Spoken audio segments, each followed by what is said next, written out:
আলহামদুলিল্লাহ ওয়াসসালাতু ওয়াসসালামু আলা রাসূলিল্লাহ ওয়া আলা আলিহি ওয়া সাহবিহি ওয়া মান ইহতাদা বিহুদা আম্মা বা'দ। সম্মানিত দর্শক শ্রোতা, আজকের বিষয় হচ্ছে প্রতিহিংসা। তার পরিচয় কি, তার ডেফিনিশন কি এবং তা কেন হারাম এবং নিষিদ্ধ। অতি সহজে সংক্ষেপে, হিংসা হচ্ছে অন্যের মাঝে আল্লাহ যে গুণ রেখেছেন, তাকে যে আল্লাহ তার নিয়ামত দিয়েছেন, সেইটা যেন শেষ হয়ে যায়, সেখান থেকে ছিনিয়ে নেওয়া হয়, অপহরণ করা হয়, বা আল্লাহর দিকে সম্বন্ধ করলে আদবের শব্দ যে আল্লাহ যেন সেটা উঠিয়ে নেন, আর এতেই ওনার শান্তি। আর দরকার নেই, খালি ওইটা সরে যায়। কেন এই লোককে এত নিয়ামত দেওয়া হবে, কেন এটা এত ভালো দুনিয়াতে থাকবে, কেন তার এত মান সম্মান, কেন তার এই জ্ঞান গরিমা, কেন তার এত ধন সম্পদ, কেন তার সেই এত পদবী, এতে উনি জলে পুড়ে একেবারে শেষ। এবং এখান থেকে জ্ঞানীরা বলছেন যে এটার মাধ্যমে উনি নিজেই ক্ষতিগ্রস্ত হয়, ওর কোনো কিছু হয় না। ওই চোখ লাগলে সেটা আলাদা আল্লাহ নিয়ম রাখছেন, অমীয় নিয়ম। তা না হলে এই প্রতিহিংসা, এটা কিন্তু ক্ষতি ওই লোকের বেশি হয় যে লোক এটার মাধ্যমে ভুক্তভোগী, নিজেকেই সে কি করেছে, এটার বশবর্তী করেছে, যেটা তার জন্য সমীচীন এবং উচিত ছিল না, হারাম ছিল, তার উপরে হালালি না, মোটের উপরে বৈধই ছিল না। এরপরে হলো কেন এটা হারাম এবং এটা নিষিদ্ধ। এটা অনেক কারণে নিষিদ্ধ। তার মধ্যে একটা হলো যে একটু আগে শুনলেন, আরেকটা হলো এটা অযথা সময় নষ্ট করা এবং নিজের ক্ষতি আরেক দিক থেকে, যে নিজে যে একটু ভালো কিছু করত, নিজের জন্য সে ওই পথ ধরলে, সে যে পথে এগিয়েছিল তার হয়তো আল্লাহ কিছু দান করতে, সেটা আর হইল না। কথায় তো কথা এসে যায়। এই মিরপুরে এক সময় একজন ছিলেন, ঢাকার মেয়র হিসাবে, বাড়ি বাসা মিরপুর, খালিদ রানা। তো ওনার 101টি কার ছিল। এখন ওনাকে নিয়ে লোকজন খালি মন্তব্য করত, ওনার সমালোচনা করত, 4 স্টলে বসতো। আগের যুগের লোক সেই সময় গিল্লা করতো, তারা ওই ভাষায় বলে গিল্লা, এটা উর্দু ভাষা, মানে গিবত করা। তো উনি শুনে বলছে যে খালি গিল্লা করো, 4 স্টলে বসে গিল্লা করো, খালিদের 101খানা ট্রাক কেন, খালিদ ট্রাক বি চালাইছে, বেলচাবি মারছে। ওই ঢাকার ভাষায় উনি বললেন যে খালিদ মিয়া তার এই কষ্টের মাধ্যমে বেলচাও একসাথে চালাইছে, যেটা হলো আপনারা জানেন যে ট্রাক এর যে মাল যেগুলো বোঝাই করা হয়, সেগুলো নামানোর জন্য আলাদা একজন থাকে। তো উনি বলছেন যে আমি একাই ট্রাকও চালাইছি, আবার বেলচা দিয়ে বালু নামানো, তোলা, এগুলোর কাজ করছি। তো আল্লাহ রাব্বুল আলামিন আমাকে মেহরবানি করছেন যে একদিকে আমাকে এটার মালিক করছেন, আবার মেয়রও হয়ে গেছে উনি ঢাকা শহরের। আল্লাহ, পুরান ঢাকা। লা ইলাহা ইল্লাল্লাহ, এটা হলো আল্লাহ রাব্বুল আলামিনের বান্দার চেষ্টার উপর আল্লাহ দিয়ে থাকেন। তো যিনি হিংসুটে, উনি কিন্তু ওইটাতে নেই, বসে বসে খালি মন্তব্য করতেছে। তো এটাতে তার দুই দিক থেকেই ক্ষতি। তার চেষ্টা যদি এটা করতো, চেষ্টা করতো, আল্লাহ তাকে অন্যদিকে আরো বেশি দিতেন। এটাকেই সামনে রেখে একজন জ্ঞানী কবি বলেছেন, ইয়া হাসিদি আলা নি'মাতি আতাদরি আলা মান আসাতাল আদাবা আসাতাল্লাহ ফি হুকমিহি ফালাম তারদা আলা মা কাসামা। তুমি কি জানো যে হিংসা কিসের উপরে করেছো? তুমি হিংসা করেছো আল্লাহর ফয়সালার উপরে। তিনি আমাকে এতটুকু দিয়েছেন, তোমাকে দেন নাই। আমাকে চেয়েছেন, দিয়েছেন, তোমাকে আল্লাহ চান নাই, দেন নাই। কিন্তু তুমি তো এটা করে লাভবান হতে পারো নাই। তারপরে হলো যে তুমি এটা নিয়ে খালি ব্যস্ত আছো, ওসাদ্দা আলাইকা বা তলাবা, এটা হলো আরবি ইয়ের সাথে মিলতে গেলে এটা অর্থ দাঁড়ায় এটাই, যে তুমি এটা নিয়ে ব্যস্ত হয়ে গেছো, আল্লাহ রাব্বুল আলামিনের সাথে আদবের খেলাপ করছো, তার ফয়সালার উপরে তুমি সন্তুষ্ট থাকো নাই।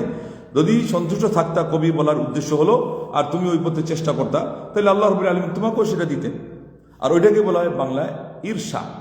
আরবিতে দুইটাই হাসের শব্দ বলা হয়েছে। তো ঈর্ষাটা হলো যে ওই লোকের নিয়ামত আল্লাহ যা দিয়েছেন ওটা তার জায়গায় থাক, তার নিয়ামত যেটা তার জায়গায় থাক। আর আমাকে যেন আল্লাহ রাব্বুল আলামিন তিনি তার পক্ষ থেকে আমাকেও নিয়ামত দিয়ে থাকেন।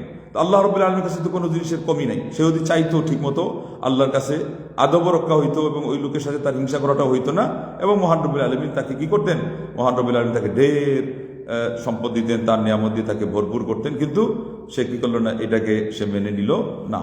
এইভাবে মানুষ কি হয়, শুধু ক্ষতিগ্রস্তই হয় এবং সমাজের মধ্যে অভিশাপ বাড়ে। একজন আরেকজনের কি অকল্যাণ চায়, তাহলে পরে কি হতে পারে, একসময় বদনজর লেগে ওই লোকেরও ক্ষতি হয়ে যেতে পারে। তো এই জন্যে এটা হলো বোকামি। আর এটার মূল কারণ হলো যে ওই যে মাঝখানে এখানে এটা আসছে যে আল্লাহর ফয়সালার উপর রাজি না থাকে। তাইলে এটা হলো এবার এসে গেছে ইমান বিল কদর, ভাগ্যের ভালো মন্দের উপরে সন্তুষ্ট থাকা, এটাকে মেনে নেওয়া এবং সন্তুষ্ট থাকা। শুধু আমার উপরে না, আমার উপরে যেটা সেটা না। এই যে আরেকজনকে নিয়ে যে হিংসা করতেছে, ওটাও তো ভাগ্য, তাকে আল্লাহ ভালো দিয়েছেন। ইনার এত জলাজলি কেন, ইনার এত মানে গাত্রদাহ কেন, ইনার ঘুম হারাম হয়ে গেল কেন? আল্লাহ দিয়েছে। আর এরকম করে কি উনি বাঁচতে পারবে? যেদিকেই তাকাবে দেখবে তার চেয়ে আরো ভালো আছে। তার উচিত ছিল হাদিসে যেটা আসছে যে তুমি তোমার নিচের দিকে তাকাও, তাহলে এটা আল্লাহর নিয়ামতের শুকরিয়া আদায় করার জন্য কি হয়? এটা উপযোগী হয়। এই জন্য এখানে কিছু আয়াত দেখতে হবে। আল্লাহ রাব্বুল আলামিন বলছেন, আহম ইয়াকসিমুনা রাহমাত রাব্বিক নাহনু কাসামনা বাইনাহুম মাঈশাতাহুম ফিল হায়াতিদ দুনিয়া ওয়া রাফা'না বা'দাহুম ফাওকা বা'দিন দারাজাত লিয়াত্তাখিযা বা'দুহুম বা'দান সুখরিয়া ওয়া রাহমাতু রাব্বিকা খায়রুম মিম্মা ইয়াজমাউন। সূরা যুখরুফ আয়াত নম্বর 32। তারা কি তোমার রবের রহমত ভাগ বাটোয়ারা করে? তারা কি এগুলো বন্টন করে? নবী, আল্লাহ নবী সাল্লাল্লাহু আলাইহি ওয়াসাল্লাম প্রশ্ন করছেন। বরং আল্লাহ বলছেন, আমি নিজে এই কাজ করি, তাদের জীবিকা আমি ভাগ করি এই দুনিয়ার জীবনে। পরকালেরটাও আল্লাহ ফয়সালা করেন। এখানে হলো যেহেতু ওটা নিয়ে কথা চলছে। এরপরে বলছেন, আমি তাদের একজনকে আরেকজনের উপরে কি করি? মর্যাদাও বাড়াই দিই। এটারও ফয়সালা আমার হাতে। এবং এটা এই জন্য করি, আল্লাহ একটা তাৎপর্য বললেন যে একজন আরেকজনকে তাদের সেবায় যাতে তারা কাজে পায়, তারা নিয়োজিত করতে পারে। ও রাহমাতু রাব্বিক খায়রুম মিম্মা ইয়াজমাউন। আর যেটা হিংসা হচ্ছে এটা নিয়ে তো, যে এটা তার বেশি আছে, সেইটা কুক্ষিগত করে রাখছে। আল্লাহ বলছেন যে এটা তার জমা থাক, তোমার কাছে জমা থাক, এর থেকে উত্তম হলো আল্লাহ রাব্বুল আলামিনের রহমত। রহমত কোন পথে পাওয়া যায়? সেই পথ খোঁজার কথা আল্লাহ পাক বলছেন যে বুদ্ধিমানের কাজ হবে সেটা। সূরা তাগাবুনের 11 নম্বর আয়াতে আল্লাহ বলছেন, মা আসাবা মিন মুসিবাতিন ইল্লা বিইذনিল্লাহ ওয়া মান ইউমিন বিল্লাহি ইয়াহদি কলবা আল্লাহু বিকুল্লি শাইইন আলিম। আপনাকে যা পেয়েছে এটা আল্লাহর ইচ্ছায়, আল্লাহর ফয়সালায়। মুসিবতের কথাও বলতেছেন, যেটা খারাপ সেটা যাই হয় এর ভিতরে আল্লাহর ফয়সালায়। আর যে ব্যক্তি আল্লাহর উপরে ঈমান আনবে, এখানে মুফাসসিরগণ বলছেন আল্লাহর ফয়সালার উপরে, ভাগ্যের উপরে ঈমান আনবে, আল্লাহ রাব্বুল আলামিন তার অন্তরকে তিনি পথ দেখাবেন, অন্তরের মধ্যে প্রশান্তি আনয়ন করবেন। আর আল্লাহ সকল বিষয়ে সর্বজ্ঞ। আল্লাহু আকবার। হাদিসের মধ্যে আসছে যে লা ইয়াবলুগুল আবদু হাকিকাতাল ঈমান হাত্তা ইয়ালাম আন্নামা আসাবাহু লাম ইয়াকুন লিইখতিআ ওয়া আন্নামা আখতাআহু লাম ইয়াকুন লিইউসিবাহ। ঈমানের হাকিকতে, ঈমানের আসল তলায়, ঈমানের সেই কঠিন গভীরে, ঈমানের সেই যে শেষ কথা, ঈমানের যে আসল সার নির্যাস, সেটা পাবেই না, সেই পথে পৌঁছতে পারবেই না যদি সেই বিশ্বাস না করে তার কাছে যা এসেছে এটা আশারই ছিল, আর যা আসে নাই তা না আশারই ছিল। এটা হলো ঈমানের হাকিকত। আল্লাহু আকবার। ওই যে একদল বলে শরীয়ত, তরিকত, হাকিকত, মারিফত। হাকিকত কোথা থেকে বের করছে? মারিফত কোথা থেকে? মারিফত হলো ইলমের নাম মারিফত। আর এখানে আল্লাহ নবী সাল্লাল্লাহু আলাইহি ওয়াসাল্লাম নাম ধরে হাকিকত বললেন কোনটা? তা ভাগ্যের ভালো মন্দকে জানার নাম। ওখানে ঈমানের রুকুনের মধ্যে জেনেছেন থাকে 6 নম্বরে। আমাদের লোকজন বাস বলে যেটা 7 নম্বর বানিয়েছে, ওটা হলো তাদের বানোয়াট কথা, ভুল কথা। এটা হবে না। মুহাম্মদ রাসূলুল্লাহ, ইমাম মোহাম্মদ সালেহ উসাইমিন ফকিহুল আসর, তিনি বলেছেন যে ব্যক্তি আল্লাহ নবী সাল্লাল্লাহু আলাইহি ওয়াসাল্লামের সেই শরীয়তের মধ্যে কিছু বৃদ্ধি করবে, সেই ব্যক্তি কি করে নাই? নবী সাল্লাল্লাহু আলাইহি ওয়াসাল্লামকে মুহাম্মদ রাসূলুল্লাহ বলে যে স্বীকৃতি দিয়েছে, এটাকে সে বাস্তবে রূপ দেয় নাই। লা ইলাহা ইল্লাল্লাহ। মানে কুল্লু মান ইবতাদা ফিদ-দীন ফাকাদ যাদা ফিশ-শারঈ ওয়া লাম ইয়াতাআদ্দাব মা রাসূলিল্লাহি সাল্লাল্লাহু আলাইহি ওয়াসাল্লাম ওয়া লাম ইউআদ্দি হাক্কা হাদাল জুজই মিনাল কালিমা। বলছেন যে ব্যক্তি এবার বেদাত করে, সে শরীয়তের মধ্যে কিছু বাড়ায় এবং আল্লাহ নবী সাল্লাল্লাহু আলাইহি ওয়াসাল্লামের সাথে বেয়াদবি করে, গুস্তাখি করে, আদব রক্ষা করতে পারে না। এমনকি বললেন যে এই লোক কি হলো? এই লোক এই কাজের মাধ্যমে লা ইলাহা ইল্লাল্লাহর পরে যে মুহাম্মদুর রাসূলুল্লাহ শব্দটা বলছিল, এটার হক আদায় করে নাই। আল্লাহকে আল্লাহ বলে জানা, প্রকৃত মাহবুদ বলে জানার হক আদায় হবে কখন? তাওহীদ রক্ষা করলে। নবী সাল্লাল্লাহু আলাইহি ওয়াসাল্লামকে নবী বলে স্বীকৃতি দেওয়ার হক আদায় হবে কখন? আল্লাহ নবী সাল্লাল্লাহু আলাইহি ওয়াসাল্লামের জীবনের প্রতিটি বিষয়ে মাইল ফলক, আল্লাহু আকবার, রুল মডেল মানার মাধ্যমে হবে, এছাড়া হবে না।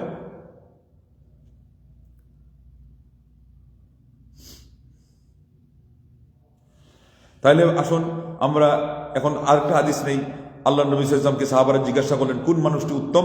তিনি বললেন যে মাহমুমুল কলবি সাদুকুল লিসান, যার অন্তর নিরাপদ এবং যার জবান হলো সঠিক, সত্য কথা বলে। সাহাবাগণ বললেন যে সঠিক যে বলে, সত্য বলে, তাকে তো চিনলাম বা বুঝলাম অর্থটা, কিন্তু মাহমুমুল কলবি কি উদ্দেশ্যটা বুঝলাম না। তখনই আল্লাহ নবী সাল্লাল্লাহু আলাইহি ওয়াসাল্লাম বলছেন যে আত তাকিয়ুন নাকি লা ইসমা ফিহি ওয়ালা বাগিয়া ওয়ালা গিল্লা ওয়ালা হাসাদ। আল্লাহু আকবার। যে মুত্তাকি মানে পরহেজগার, যে স্বচ্ছ অন্তরের অধিকারী, যার মনে কোনো পাপের মোহ নাই এবং লঙ্ঘন করা, সীমা লঙ্ঘন করা, জুলুম করা, এগুলোর মানসিকতা বা চরিত্র নাই, খেয়ানত করা এগুলো নাই, এবং হিংসাও নাই। আল্লাহু আকবার, আল্লাহু আকবার। ইবনে মাজাহ 3416 নম্বর হাদিস এটা আসছে, আল্লাহ নবী সাল্লাল্লাহু আলাইহি ওয়াসাল্লাম থেকে এটা আসছে। অতএব আমাদেরকে হিংসার থেকে মুক্ত থাকতে গেলে এই কাজগুলো করতে হবে। এরপরে আমরা এই আরেকটা হাদিস নিব যে আল্লাহ নবী সাল্লাল্লাহু আলাইহি ওয়াসাল্লাম বলছে, যেটা বলছিলাম যে আরবিতে হিংসা বলে, আমাদের ভাষা সেখানে ঈর্ষা বলতে হয়। লা হাসাদা ইল্লা ফি ইসনাইন, আল্লাহ নবী সাল্লাল্লাহু আলাইহি ওয়াসাল্লাম বলছেন অথবা ইসনাতাইন, বরং ইসনাতাইন নিয়ামতের কথা বোঝাচ্ছেন না। নিয়ামা হলো স্ত্রীলিঙ্গ, নিয়ামাতান, সেখান থেকে ইল্লা ফি ইসনাতাইন, দুইটা নিয়ামত নিয়ে আপনি ঈর্ষা করতে পারেন। ঈর্ষা, রাজুলুন আতাহুল্লাহ মালান, একজন মানুষকে আল্লাহ রাব্বুল আলামিন সম্পদ দিয়েছে, ফাহুয়া ইউহলিকুহু, অথবা ইউহলিকুহু ফিল হাক্কি, সে সত্যের মধ্যে, মানে যেখানে বৈধ, যেখানে ইসলামের দাবি আছে সেই জায়গায় সেটাকে ব্যয় করে। আল্লাহু আকবার। আর সে তখন বলে যে হ্যাঁ, আল্লাহ যদি আমাকেও দিতেন আমি এইভাবে করতাম। আর আরেকজন হলো আল্লাহ রাব্বুল আলামিন তাকে কি দিয়েছেন? কোরআন দিয়েছেন। ওয়ারাজুলুন আল্লামাহুল্লাহুল কুরআনা ফাহুয়া ইয়াতলুহু আনা আল-লাইলি ওয়া আনা আন-নাহার ওয়া ফি রিওয়ায়াতিন ফাহুয়া ইয়াকুমু বিহি আনা আল-লাইলি ওয়া আনা আন-নাহার, সেইটাকে দিন রজনীর কিছু অংশে এটাকে তিলাওয়াত করে, আর না হয় আরেকটা অর্থ হলো এটা নিয়ে সে কিয়ামুল লাইল করে অথবা নফল সালাত পড়ে, দিনে হোক রাতে হোক। এবং কোরআন হিফজ, যেটা এটা পাকাপোক্ত রাখার জন্য সালাত, এটা হলো তার উৎকৃষ্ট মাধ্যম। নামাজের মধ্যে এটা যখন প্র্যাকটিস করা হবে এটা পাকাপোক্ত হয়, অত্যন্ত শক্তিশালীভাবে এই কোরআনের হিফজ যেটা, এটা তার অন্তরের মধ্যে বদ্ধমূল থাকে, এটা সে ভুলে যায় না। তো এই হাদিসটা হলো, এই হাদিসের অর্থে যে আল্লাহ নবী সাল্লাল্লাহু আলাইহি ওয়াসাল্লাম বলছেন যে দুইজন মানুষ, দুই পক্ষে দুইজন আছে, ভালোর পক্ষে একজন, খারাপের পক্ষে একজন। তার সাথে আরেকজন হলো ভালোর পক্ষে, সে কিছুই করে নাই কিন্তু সমানভাবে সওয়াব পাবে। আরেকজন খারাপের দিকে, সে কিছুই করে নাই কিন্তু সমানভাবে গুনাহগার হবে। এটা কি বলছেন? যে একজনকে আল্লাহ পাক অঢেল সম্পত্তি দিয়েছেন, সে সেখানে আল্লাহর সন্তুষ্টির পথে ব্যয় করে অকাতরে বিলিয়ে দেয়। আরেকজনকে আল্লাহ এর দেন নাই, কিন্তু মনের ভিতরে সবসময় কামনা যে আল্লাহ তুমি যদি আমাকে দিতা তাহলে আমি অকাতরে ওই লোকের মতোই বিলিয়ে দিতাম। ওই লোকের মতো যে নিয়ত করছে, এই জন্য হুবহু আল্লাহ নবী সাল্লাল্লাহু আলাইহি ওয়াসাল্লাম বলছেন হুমা ফিল আজরি সাওয়া, এই দুইজন প্রতিদানের মধ্যে, বদলা পাওয়ার মধ্যে, পুরস্কার পারিতোষিকের মধ্যে আল্লাহর পক্ষ থেকে দুনিয়াতে হোক আখিরাতে হোক যা তিনি উত্তম বদলা হিসেবে তার বান্দাকে দিবেন, এই কাজের উপরে খুশি হয়ে দুইজনই সমান পেয়ে যাবে। আল্লাহ নিয়ত, এখন নিয়তটাও এসে গেল। পুরাটা মানসিকতার উপরে।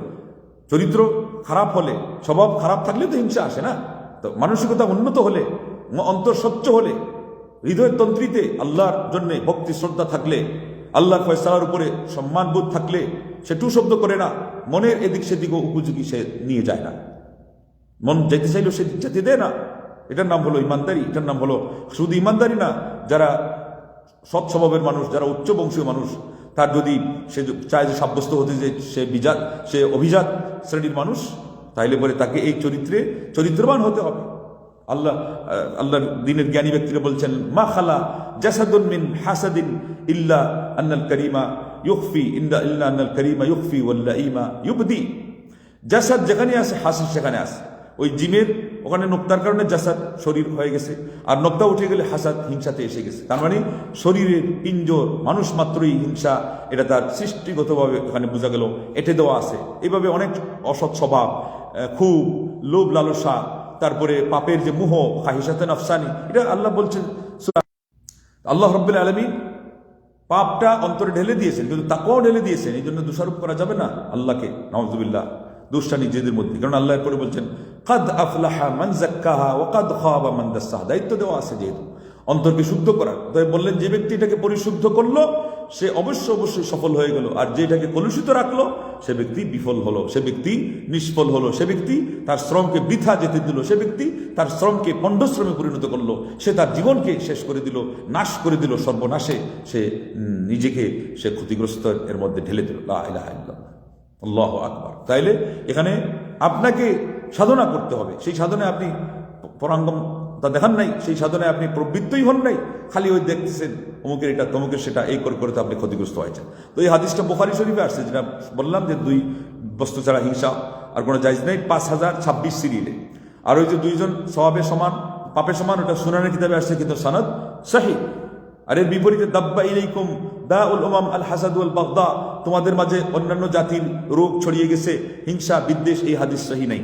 ঠিক তদ্রূপ ফাইন্নাল ইয়াকুম আল হাসাদা ফাইন্নাল হাসাদা ইয়াকুলুল হাসানাত কামা তাকুলুন নারুল হাতাব, এই হাদিসটাও সহিহ নেই যে তোমরা হিংসা, কেননা হিংসা এমনভাবে পুণ্যকে খেয়ে ফেলে, বিনষ্ট করে ফেলে, যেমনভাবে আগুন কাঠখড়িকে জ্বালিয়ে সারখার করে দেয়। এই হাদিসটা সহি নেই।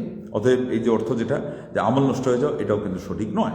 কিন্তু হিংসায় যে ক্ষতিগ্রস্ত হয়, হিংসার কারণে মানুষের ক্ষতি হয়, সমাজের ক্ষতি হয়, এটা তো একটু আগে আপনারা শুনেছেন। তার মানে প্রথম অংশের অর্থটা সঠিক, এবং আগে যেটা বলা হলো হাদিসটা যে পূর্ববর্তী মানুষ মাত্রই তো এই স্বভাবটা আপনারা একটু আগে শুনলেন। যেখানে শরীরের পিঞ্জর আছে সেখানে হিংসা আছে।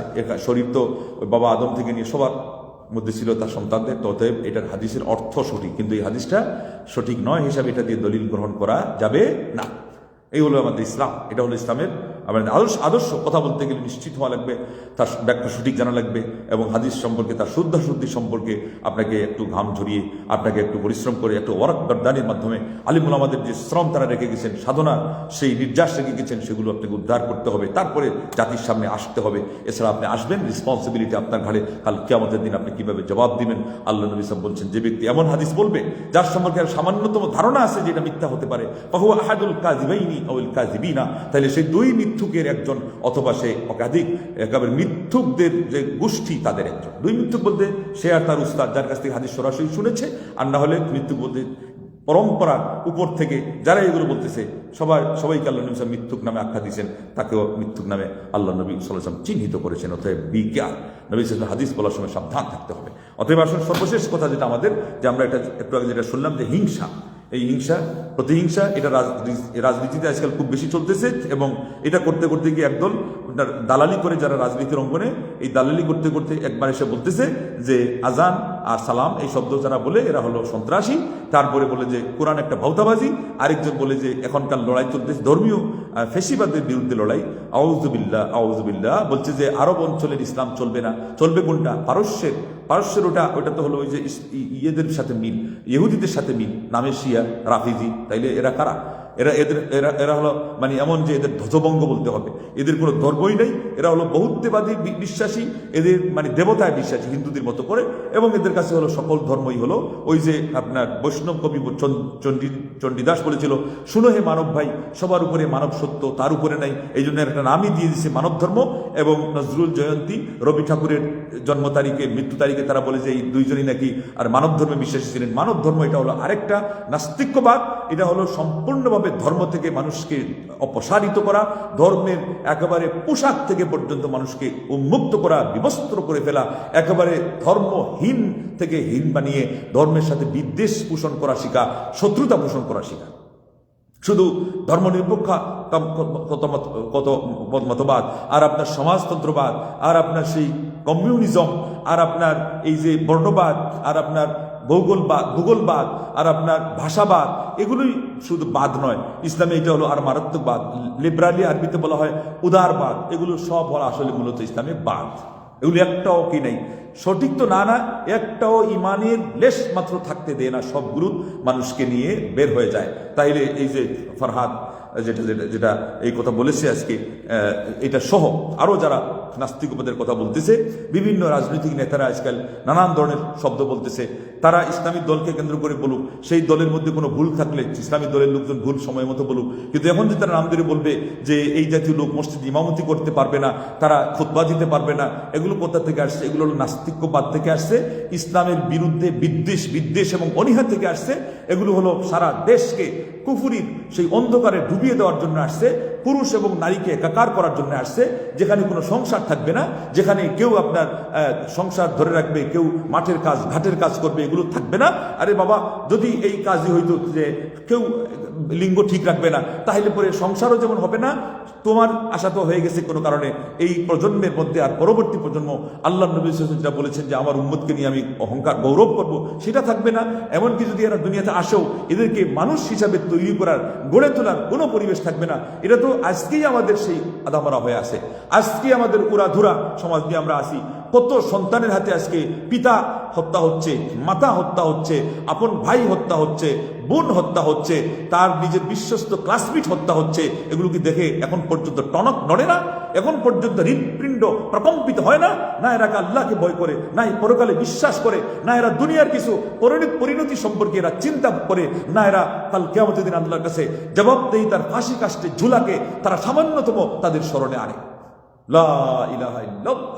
আল্লাহ তুমি আমাদেরকে এমন একটা পরিবেশ দাও যেখানে এই নাস্তিক্যবাদের বীজ পর্যন্ত থাকে না, এগুলো সমূলে উৎপাটিত হয়ে যায়, এদের বংশ পর্যন্ত বাংলার জমিন থেকে আয় আল্লাহ ধূলিসাৎ হয়ে যায়। আর হেদায়েত থাকলে ঠিক আছে, তুমি হেদায়েত দাও। এছাড়া এরা ইসলামের এই ক্ষতি করবে। মুষ্টিময় কয়েকটা লোক তারা আজকে মৌলগিরি করবে, তারা সিলেবাস এর মধ্যে তারা কলম ধরবে, এটা যেন হতে না পারে। 92+ মুসলমানদের দেশে আলহামদুলিল্লাহ আলিম উলামা আজকে তারা যেভাবে কথা বলছেন, তারা সরব আছেন, তারা অনলাইনে অফলাইনে কথা বলছেন এবং মাশাআল্লাহ মানুষকে দ্বীনের গাইডলাইন দিয়ে যাচ্ছেন। এই অবস্থাতেও আজকে নাস্তিক্যবাদরা তারা যে তাদের গলাবাজি করা, তারা যে চুরের মায়ের বড় গলা এবং যে অন্যায় করেছে সে আবার বলে যে সেও কিছুই করে নাই, হ্যাঁ চালনি বলে শুইরে তোর পেছন কেন ছেদা, তারা আজকে এই প্রবাদগুলোর তারা বাস্তবতা দেখাচ্ছে।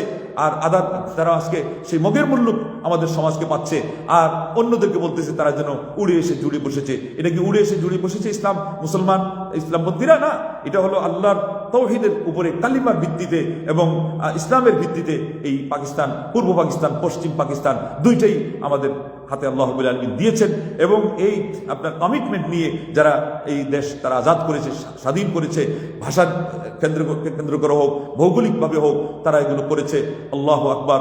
তারা তাদের রক্তের ঋণ পর্যন্ত সুদ হবে না। ঠিক তদ্রূপ শেষবারে এসে আমাদের ছাত্র যেটা করেছে, তাদেরও রক্তের ঋণ সুদ হবে না যদি এটার সাথে কেউ এইভাবে বিশ্বস্ততার কাজ না করে। আর গাদ্দারি করলে সে ডবল পাপে পাবিষ্ট হবে, যেমন একটু আগে আপনারা হাদিসের মধ্যে শুনেছেন।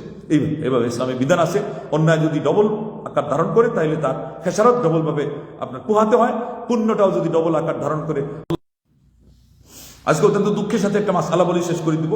আমাদের ভাষা যারা বুঝে না তারা ওই আমাদের কমেন্ট করে এর মধ্যে কোনো ধরনের কিছু পোস্ট করলে কোনো আলোচনায়, এদের উদ্দেশ্যে বলতেছি, যদি তুমি কিছু জানতে চাও তাহলে সহজে এই কথা বুঝে নাও যে আপনারা এক সময় বলছেন আরেকটা, এক সময় অন্য সময় অন্যটা। প্রথম কথা হলো, আমরা কোনোভাবেই স্বৈরা শাসন দেশের থেকে বিদূরিত হোক এবং শাসক সহ হেদায়েত না হলে সে চলে যাক, এটার বিরুদ্ধে ছিলাম না। আমাদের কোনো আলোচনাতে এই কথা পাওয়াও যাবে না। এটা হলো যতটুকু বলা হয়েছে যে রক্তের খেয়াল রাখা এবং অভ্যুত্থানের জন্য ইসলামী নিয়ম প্রতিবাদের জন্য যেটা সুন্নতি পদ্ধতি, সেগুলো ব্যাখ্যা করতে আমরা ঘাম ঝরিয়েছি। আল্লাহ রাব্বুল আলামিন জানেন এটা কেন করেছি। এবং এটার মধ্যে কোনো তাদেরকে পিছপা হওয়ার জন্য বলা হয় নাই, বলা হয়েছে জানের রক্ষা করা। জান তো এক জায়গায় গিয়ে জাম্প করে দিয়ে দিলে তো আর এটা শহীদ হওয়া হবে না। তো তুমি মাসলা জানো না, কথা বলছো কেন? আর বলছো যে আগে একটা, বলছে পরে এক কথা। এটা যদি বাস্তবে যদি তুমি প্রমাণও করে যে আমাদের কথা দুই হয়ে গেছে, আসলে আমি বলছি কথা দুই হয় নাই, তাহলে তোমাকে এই কথার মাসলা জানতে হবে যে কিছু মাসলা এমন আছে তার এক দিকে বিচার করলে একরকম হয়, আরেক দিকে বিচার করলে আরেক রকম হয়। এটার বাস্তবতা হলো সরাসরি হজ্জের মধ্যে মা বোনদের উপরে হজ ফরজ হতে গেলে একটা অতিরিক্ত শর্ত হলো মহরিম লাগবে, যে একজন বেগানা পুরুষের সাথে আসলে হবে না। নিজস্ব হয় স্বামী, ইনি তো একেবারে আপন থেকে আপন হয়ে গেছে, আর নাহলে রক্তের দিক থেকে এমন আপন যার সাথে কোনো দিন বিয়ে বসবে না। তাহলে আপনি তাকে বুঝাচ্ছেন, ওই মাসলার বুঝাচ্ছেন, যেহেতু তার জন্য এটা জায়েজ নেই, তার জন্য আল্লাহ নবী মানা করেছেন সফর করবে না। তো আপনি বলতেছেন তাকে, এই আপনারা হজ্জে যাবেন না। এরপরে চলে যাওয়ার পরে মাসআলা কি? মাসআলা হল আলিমগণ বলছেন হয়ে যাবে, হজ হয়ে যাবে, কিন্তু আল্লাহর কাছে মাফ চাইতে হবে। মানে আপনি যদি এটা বাহ্যিক দিক দেখেন তাইলে এখানে দুইটা দিক হয়ে গেল। এবং আপনি বলতেই পারেন যে আপনারা এত করে বললেন যে যাওয়া যাবে না, তাদেরকে নিষেধ করলেন, আর এখন চলে গেছে, এখন বলতেছেন যে এটা হয়ে গেছে। আপনি মাসআলা না বোঝার কারণে মন্তব্য করেছেন, এটার জন্য কিয়ামতের দিন জবাবদিহি করা লাগবে। ঠিক তদ্রুপ অনেক চাকরি আছে, অনেক ব্যবসা আছে, সেগুলোতে লাইসেন্স না থাকার কারণে ব্যবসাকে বলা হয় অবৈধ। কিন্তু অন্যান্য প্রক্রিয়া যদি সে বৈধভাবে সেখানে এগুলোর সে করে পরিচালনা করে নিয়ন্ত্রণ করে, তাহলে পরে তার টাকাটা হয়ে যাবে হালাল। এখন যে লোক এই মাসআলা জানে না, সে বলবে ওনারা নিজে বললো ব্যবসা সদ্য বলে দিল হারাম, আর এখন বলে টাকাটা হালাল। এবং হাদিস তো চাক্ষুষ এটার পক্ষে। আল্লাহ রাব্বুল আলামিন ইন্নাল্লাহা ইযা হাররামা শাইআন হাররামা সামানা, আল্লাহ পাক কোনো জিনিসকে হারাম প্রতিপন্ন করলে সেটার মূল্যকেও হারাম করেন। কিন্তু উত্তর সেখানেই, এটা মূল্য মায়না নয়, মায়না আলাদা। সে কাজ করে খাটনি খেটে। আল্লাহ নবী সাল্লাল্লাহু আলাইহি ওয়াসাল্লামের যুগে সাহাবায়ে কেরামরা তারা কাফিরদের অধীনে যেখানে চাকরি করেছেন, তাদের বেতন সবগুলো কি ছিল? সব হালাল ছিল। সেখানে মদ বিক্রি হয়েছে, সেখানে সুস্পষ্ট সবাই জানে যে তাদের ওখানে তারা এই ধরাবাদের নিয়ম মানত না। কিন্তু নবী সাহাবা, তাদের অভাব ছিল, তাদের প্রয়োজন ছিল, চাকরি করেছেন। ওখানে যদি চাকরিতে কোনো ধরনের তারা লঙ্ঘন না করে থাকেন তাহলে তাদের বেতন হালাল। এখান থেকে আলিমগণ মাসআলা নিয়েছেন। যেমন ব্যাংকের ক্ষেত্রে বলেছেন যে অ্যাকাউন্ট খুলবে না, সরাসরি সে ওই লেনদেনও সে যুক্ত হবে না, কিন্তু তাকে যে চাকরি দেওয়া হয়েছে সেটা সে কি করবে? ঠিক মতো সুচারুরূপে যদি আঞ্জাম দেয় তাহলে পরে তার বেতন হালাল। তারপরও পরামর্শ আসছে যে এখানে যদি সে বিকল্প ভালো কোনো অঙ্গন খুঁজে পায়, নিট অ্যান্ড ক্লিন, তাহলে সে অবশ্যই সেখানে যাবে এবং সেটার জন্য খুঁজবে। কিন্তু মাসআলা যেহেতু এইরকম আছে, আলিমগণ বলছেন তার মায়নাটা হালাল, আপনি তাকে ওই যে কাজটা হারাম, ওখানে সজদা হচ্ছে, নানান অজুহাত দেখায় যদি বলেন যে চাকরি ছেড়ে দাও, এরপরে চাকরি ছেড়ে দেওয়ার কারণে সে যদি ভিক্ষুক সাজে, ভিক্ষাও তাকে কেউ না দেয়, তার পরিবার পরিজন যদি অভাবগ্রস্ত হয় আর ওইদিকে ছেলেমেয়েরা লেখাপড়া না করতে পারে, তারপরে তাদের খাদ্য না জুটে, অভাবে স্বভাব নষ্ট হয়, তার মেয়ের চরিত্র নষ্ট হয়, তার স্ত্রীর চরিত্র নষ্ট হয়, এগুলোকে জলাঞ্জলি দিতে হয়, সব জবাবদিহি করা লাগবে এই মুফতি সাহেবের। এই জন্য ফতোয়াগিরি তত সহজ নয়। আর যারা ফতোয়া দেয়, বিশেষ করে আহলে হাদিস অঙ্গনের সালাফি আলিমদের, সারা দেশের যত অঙ্গন রয়েছে শিক্ষাঙ্গন সবগুলো রোমন্থন করে সেখানে চড়িয়ে বেরিয়ে চারণভূমি শেষ করে তারা সৌদি আরবে এসে সর্বোচ্চ বিদ্যাপীঠে ইসলামিক লতে লেখাপড়া করে তারা যদি কোনো কথা বলে, তাইলে তোমার এই সমস্ত আজেবাজে মন্তব্য করার ক্ষেত্রে তোমার মুখ সামলিয়ে কথা বলা তোমার উচিত ছিল। তুমি মানুষকে চিনো না, মানুষকে জানো না। আলিমদেরকে আল্লাহ রাব্বুল আলামিন কতটুকু তাদের রক্তকে, তাদের গোশতকে আল্লাহ সম্মান দিতে বলেছেন, যেখানে উলামারা বলছেন রুহুমুল উলামা মাসমুমা, আলিমদের গোশত হলো বিষাক্ত, সেখানে আঘাত হানা মানে নিজেকে শেষ করে দেওয়া। তো এই জন্যে এই ফেসবুকের মধ্যে তোমরা আড়াল থেকে যারা কথা বলো, তোমাদের সাথে যাদের পরিচয় নেই, যে কোনো স্কলারদেরকে আমরা এখানে যেগুলো আলোচনা করি, এটা কোনো কারো কোনো ইলমের পরিচয় দেওয়ার জন্য এখানে আসা হয় না। এখানে জাতির স্বার্থে মানুষের জন্য যেই জিনিসটা প্রয়োজন হয় সেই কথাগুলো যত সহজে বুঝিয়ে দেওয়ার চেষ্টা করা হয় মাত্র। এখানে কোনো ইলমের পরাঙ্গমতা দেখানো হয় না। আর আমাদের এই চরিত্রে এটাও নাই যে আমি এই করেছি সেই করেছি, আমার এই ডিগ্রি আছে, আমি এখানে ইমামতি করছি, আমি এখানে খতিবগিরি করছি, আমি মুরুলগিরি করছি। অতএব আমাদের পরিচয় অত সহজে পাওয়াও যাবে না। এই জন্যে সংক্ষেপে বলে দিলাম, যখনই শুনবা যে এরা হলো আহলুল হাদিস, এরা হলো সালাফি মানহাজের অধিকারী, এরা হলো তাওহীদের সেই ধারক এবং বাহক, তাদের সম্পর্কে কথা বলার আগে তোমার কয়েক দিন, কয়েক সপ্তাহ, কয়েক মাস, কয়েক বছর দরকার পড়লে তুমি আগে পড়াশোনা করো, আদব শিখো এবং নিজের পরিণতি আগে ভেবে দেখো, তারপরে তুমি কথা বলো। তা না হলে তুমি ধ্বংস হয়ে যাবা। আল্লাহ রাব্বুল আলামিন আসমাউল হুসনা দোয়া করছি, আল্লাহ তুমি আমাদের ইলমে নাফে, আমলে সালেহ দাও এবং জাতির উপকার আসে এমন কথা বলার আমাদেরকে তৌফিক দাও। জাতিকে যেভাবে কথা বলার আদব তুমি শিক্ষা দিয়েছো, তোমার নবী শিখিয়েছেন। কালকে যেটা বলেছিলাম সূরা কাহফের 65 নম্বর আয়াত, সেখানে দয়ার্দ হওয়া লাগবে, সেখানে আল্লাহ রাব্বুল আলামিনের পক্ষ থেকে ইলম আসা লাগবে। আল্লাহ তোমার পক্ষ থেকে আমাদেরকে তুমি রাহনুমাই করো, গাইডলাইন দাও, যেভাবে কথা বললে মানুষের জন্য দিক নির্দেশনা সঠিকভাবে আমরা দিতে পারি সেই তৌফিক দাও। কারণ আমাদের অনেকের ইলম আছে কিন্তু আদব নাই, কারো আদব আছে কিন্তু নম্রতা নাই, কারো নম্রতা আছে ভদ্রতা নাই, কারো সবকিছু আছে ভদ্রচিত ভাষা নাই, কারো এগুলো আছে লেনদেনের মধ্যে সততা নাই, আমানতদারিতা নাই। অথচ নেতৃত্ব পেতে গেলে সূরা আলিফ লাম সূরা সাজদার মধ্যেই আল্লাহ তুমি বলে দিয়েছো যে ওয়াজআলনা মিনহুম আইম্মাহ ইয়াহদুনা বিআমরিনা লাম্মা সাবারু ওয়া কানু বিআয়াতিনা ইউকিনুন। সেখান থেকে শেখুল ইসলাম বলেছেন বিসসবরি ওয়াল ইয়াকিন তুনালুল ইমামাতু ফিদ্দীন, ধৈর্যের মাধ্যমে এবং দৃঢ় বিশ্বাসের মাধ্যমে দ্বীনের ক্ষেত্রে নেতৃত্ব লাভ হয়। আর ওই আয়াতের আগেই কিন্তু আরেকটা কথা রয়ে গেছে, আল্লাহু আকবার, ওয়াজআলনা মিনহুম আইম্মাতান ইয়াহদুনা বিআমরিনা, আমার নির্দেশে তারা চলে। আল্লাহ রাব্বুল আলামিনের দিক নির্দেশনা অনুযায়ী, কাল আল্লাহ কাল রাসূলুল্লাহ অনুযায়ী তার জীবনকে সে গড়ে, তার ইলমের তার পিপাসা নিবারণ করে, ইলমের অর্জনের জন্য যে উৎস এবং সুতোশীল সে ধারণ করে, গ্রহণ করে, বরণ করে, সে সেটার থেকেই সবকিছু নেই। এটা হলো কোরআন এবং সুন্নাহ। সেই সাথে বুঝতে গেলে ব্যাখ্যার জন্য সাহাবায়ে কেরাম বা সালাফে সালেহিনদের বুঝ, আল ইলমু মা ক্বালা আল্লাহু ওয়া ক্বালা রাসূলুহু ওয়াস সাহাবাতু উলুল ইরফানি ওয়া লাইসা আল ইলমু নাসবুল খিলাফি সাফাহাতান বিগাইরি ইলমিন বিগাইরি দলিলিন ওয়ালা বুরহানি। আল্লাহু আকবার। শেখুল ইসলাম, দ্বিতীয় শেখুল ইসলাম ইবনুল কাইয়িম রাহিমাহুল্লাহ, আল্লাহ কবরকে তুমি আলোকিত করে দাও। আল্লাহ জান্নাতুল ফিরদৌসে সেই আল্লাহ লিনে তার উস্তাদ সহ তাকে আগের এবং পরের সালাফে সালেহিন এবং তাদের মানহাজের উপরে চলমান আমাদের উস্তাদ যারা ছিলেন, আল্লাহ সকল উলামাদেরকে যারা আহলুল হাদিস ছিলেন, হকপন্থী ছিলেন, আল্লাহ তুমি তাদেরকে জান্নাতুল ফিরদৌসে আলা মাকাম দান করো, যে তাদের ইলমের মধ্যে সেই নূর ছিল, কিভাবে তারা খোলাসা করে জাতিকে বুঝিয়ে গেছেন। অথচ আজকে জাতি এই সমস্ত আলিমদের কদরও করে না, তাদেরকে চিনেও না। অনলাইনে যারা আসে নাই, অফলাইনে থাকা আলিম কিছু মারা গেছেন, বরং অনেকেই মারা গেছেন, বেশিরভাগই মারা গেছেন, যেটা হলো কিয়ামত ঘনিয়ে আসার লক্ষণ। আর যারা এখনো আছেন তাদেরও মানুষ না পরিচয় নিয়েছে, না তাদের কদর করেছে। আর আজকে অনলাইন থেকে আধুরে মুল্লা, যাকে বলা হয়েছে নিম মুল্লা খতরে ইমান, নিম হাকিম খতরে যান, আধা মুল্লা ইমানের ঝুঁকি আর আধা ডাক্তার হলো মানুষের জীবনের ঝুঁকি।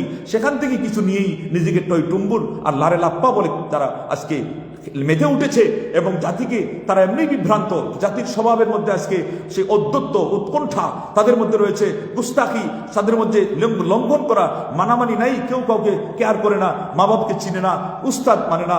ওই সময় আবার স্কলাররা যদি এই ধরনের উস্তাদমূলক কথা বলে, তারা যদি সেই উগ্রতার পরিচয় দেয়, লা ইলাহা ইল্লাল্লাহ, জাতির অবস্থা কি হবে? ইয়া তালিবাল ইলমি ইয়া মিলহাল বালাদি লা ইয়াসলুহুল মিলহু ইদাল মিলহু ফাসাদু। ওহে তুমি হলে সেই শহরের নগরের, তুমি হলে ধারক বাহক, তুমি তালিবুল ইলম, তুমি মানুষের ধর্মীয় অঙ্গনে তুমি পরিচর্যাকারী, তুমি হলে প্রহরী, তাদের তুমি রক্ষা কবচ, আল্লাহর পরে তুমি গাইডলাইন দিবা, তুমি নবী সাল্লাল্লাহু আলাইহি ওয়াসাল্লামের রিপ্রেজেন্টেটিভ হিসেবে, নাইবে নবী হিসেবে তুমি কাজ করবা। জেনে রাখো, যদি লবণ গলে যায় পানিতে, তাহলে এই লবণকে আর ফিরিয়ে আনা যায় না। তালিবে ইলমের চরিত্র যদি নষ্ট হয়ে যায়, তার আদর্শ যদি সে হারিয়ে ফেলে, তাহলে সে নিজেই থাকে না, সে জাতিকে কিভাবে পথ দেখাবে? আল্লাহু আকবার। আলিমে না পরহেজগার কুরে মশআলা দারাস ইউহদা বিহি ওয়া হুয়া লা ইহতাদি।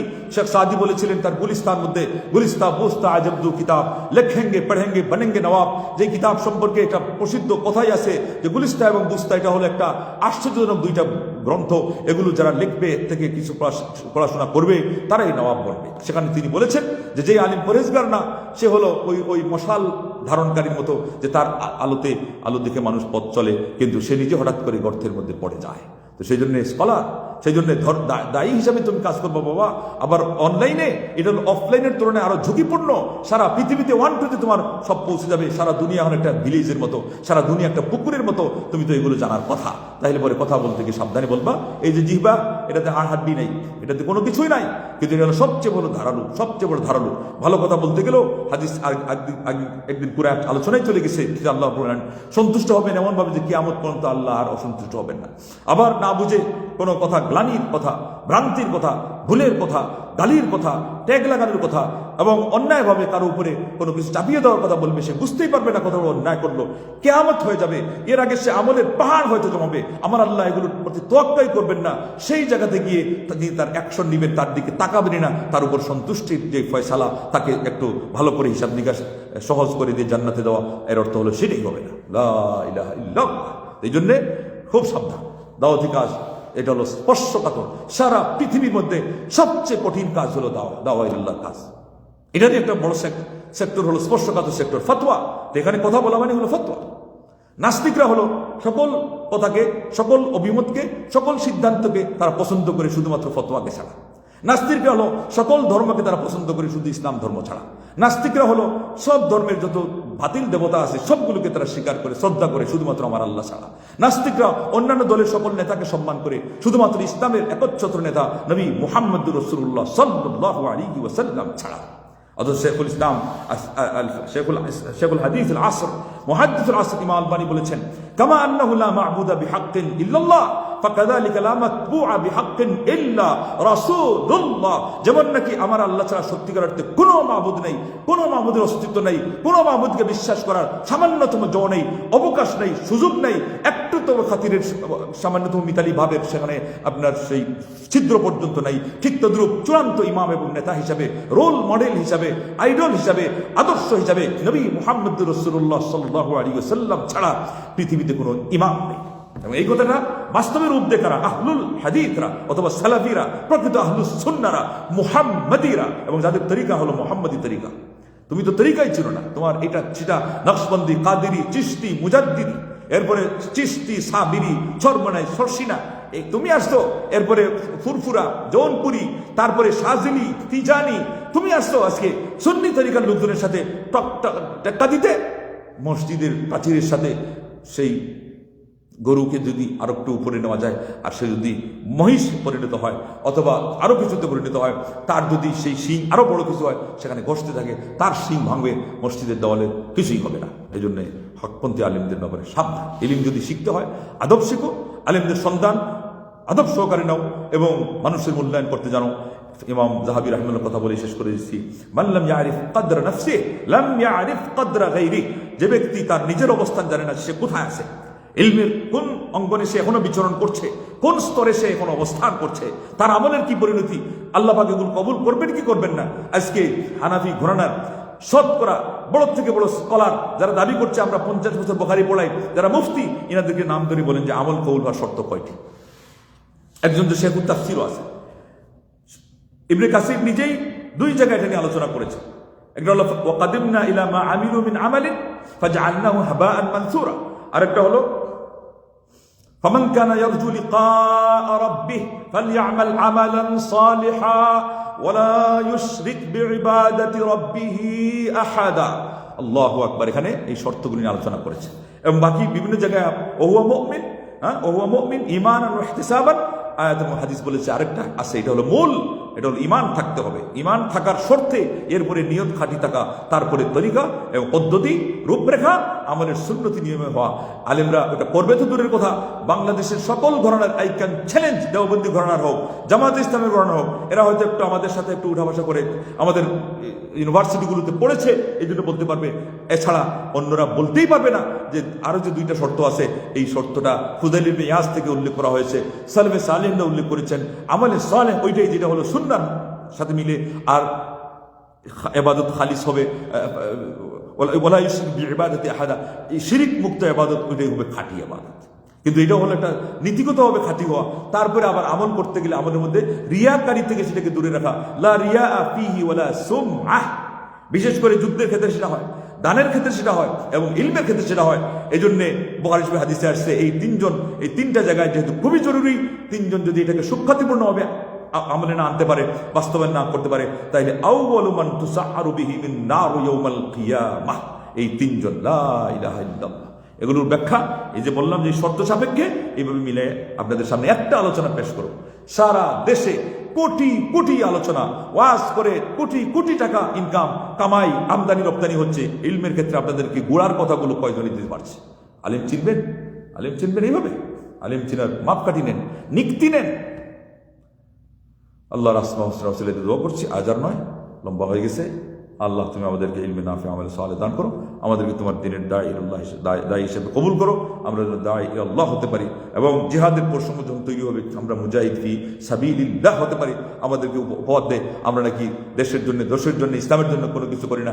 বলে দিলাম যেদিন সঠিকভাবে ওই পরিবেশ তৈরি হবে, সেটাকে মৌলানা আব্দুর রহিম রাহিমাহুল্লাহ বলেছিলেন যে গণতন্ত্র নয়, প্রকৃত বিপ্লবী কাম্য। 85 সালে সেই বই তিনি লিখেছিলেন, আর বলেছিলেন যে প্রচলিত রাজনীতি নয়, জিহাদি কাম্য। তো প্রকৃত অর্থে জিহাদের পরিবেশ তৈরি হোক। সবার আগে যেগুলো শর্ত আছে, ইসলামের যে নিয়ম আছে, তার আগে যদি আমাদেরকে না পাও, এবং আল্লাহকে সাক্ষী রেখে বলছি, এতটুকু যদি আমাদের মধ্যে অদম্য বাসনা না থাকে, তো আল্লাহর নবী সাল্লাল্লাহু আলাইহি ওয়াসাল্লাম নিজে বলছেন, মাল্লাম ইয়াগজু ওয়ালাম ইউহাদ্দিস নাফসাহু বিল গাজওয়ি মাতা আলা শুবাতিন মিনান নিফাক। আমরা বলতেছি যদি এটাই হয়ে থাকে তাহলে আমরা মুনাফিক। আল্লাহ যেন আমাদেরকে, এটাই যদি হয়ে থাকে তাহলে নেফাকের উপর যেন মরণ দেন। এটা কোনো বদদুয়া নয়। ব্যাককলের দল এরকম একটা পোস্ট দিয়েছিলাম, একটা চ্যালেঞ্জিং পোস্ট, যেখানে লা মাযহাবি, তারপরে আপনার ওই নাউযুবিল্লাহ ওহাবি বলে গালমন্দ করেছিল। আল্লাহ রাব্বুল আলামিন, আমরা যখন তাকে বলি আরশে আজিমে, আমাদেরকে দেহবাদী বলে গালমন্দ করেছিল। আর 3 তালাক যে এক বৈঠকে একটাই হয়, সেটা হাদিসে আসছে মুসলিম শরীফের, আল্লাহু আকবার, 1475 বা এরকম কাছাকাছি এই সিরিয়ালে। আল্লাহ নবীর যুগে, খেলাফত আবু বকরের যুগে, ওমর খাত্তাবের 2 থেকে 3 বছর পর্যন্ত 3 তালাকে 1 তালাক দেওয়া হতো। তারপরে ওমর খাত্তাব রাদিয়াল্লাহু আনহু তার নিজের একটা অভিমত হিসাবে দেখলেন যে মানুষ বেশি বেশি তালাক দিচ্ছে, এটাকে তিনি রূপান্তরিত করলেন। এমনকি এটাও আসছে শেষ বয়সে তিনি আক্ষেপ করেছিলেন। সেটার জন্য বলেছিলাম যে এটা যদি না হয়ে থাকে, এইরকম হয়, তাই সে ধ্বংস হয়ে যাক, সে আমিন বলুক। আমিন বলতে বলেছি, আমি কিন্তু বদ্ধ করছি সে ধ্বংস হয়ে যাক। এটারও রিপ্লাই দিয়েছে কি, আপনি এইরকম ধ্বংসের দোয়া করতে পারেন না। আপনি এই কথা বললেন, বেটা তোমার যদি জ্ঞানী যারা বুঝে থাকা, তারা জ্ঞান কেমন ধন, মূর্খ কি বুঝিতে পারে পণ্ডিতের বচন। তোমার যদি জ্ঞানের কথা বোঝার যোগ্যতা না থাকে, কথা বলো কেন? মুখ সামলে। আস্তাগফিরুল্লাহ রাব্বিল আলামিন মিন কুল্লি যামবি ওয়া আতুবু ইলাইহি সুবহানাকাল্লাহুম্মা ওয়া বিহামদিকা আশহাদু আল্লা ইলাহা ইল্লা আনতা আস্তাগফিরুকা ওয়া আতুবু ইলাইক ওয়া আখিরু দাওয়ানা আলহামদুলিল্লাহি রাব্বিল আলামিন। আসসালামু আলাইকুম ওয়া রাহমাতুল্লাহি ওয়া বারাকাতুহু।